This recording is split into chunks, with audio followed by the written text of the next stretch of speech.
வானத்தையும் பூமியையும் படைத்த சர்வ வல்லமையுள்ள தேவனை ஸ்தோத்தரிப்போமாக. இரவு முழுவதும் கண்ணின் மணி போல பாதுகாத்து இந்த புதிய நாளை காணும்படியாக பிப்ரவரி 16ஆம் தேதிக்குள்ளாக நம்ம ஜீவனோடு மீட்டு கொண்டு வந்த தேவனுக்கு நன்றி செலுத்துவோமா? பரிசுத்தமுள்ள எங்கள் நல்ல தகப்பனே, ஸ்தோத்தரிக்கிறோம், துதிக்கிறோம் ராஜா. இந்த காலை நேரத்திலும் உண்மை நோக்கி பார்க்கக்கூடிய கிருபை கொடுத்ததற்காக நன்றி தகப்பனே. அப்ப அந்த நாளிலும் உங்களுக்கு பிரியமில்லாத எந்த காரியத்தையும் செய்யாதபடி உங்களுக்கு பிரியமான பிள்ளையை வாழ உதவி செய்யுங்கப்பா. இந்த நாளிலும் எங்கள் தேவைகள் எல்லாவற்றையும் அறிந்திருக்கிறீர் ஆண்டவரே. அதன்படி எங்கள் தேவைகளை சந்தித்து நாங்கள் சோர்ந்து போகாதபடி உடைய வார்த்தை கொண்டு எங்களை பலப்படுத்துவீராக. ஆண்டவரே, இந்த நாளிலும் நாங்கள் யாரையும் குறை சொல்லாம யாரையும் குற்றப்படுத்தாமல் வாழ எங்களுக்கு கற்றுத்தாங்க இசப்பா.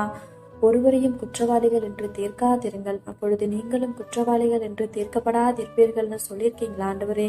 அப்பா, உங்க வார்த்தைக்கு கீழ்ப்படிந்து வாழ உதவி செய்யுங்கப்பா. உண்மை போல எல்லாரையும் நேசிக்கவும் எல்லாரிடத்திலும் தாழ்மையாய் நடந்து கொள்ளவும் நீர் கற்று தருவீராக. இந்த நாள் முழுவதும் உங்களுடைய சுத்தத்தின்படி எங்களை வழி நடத்தும்.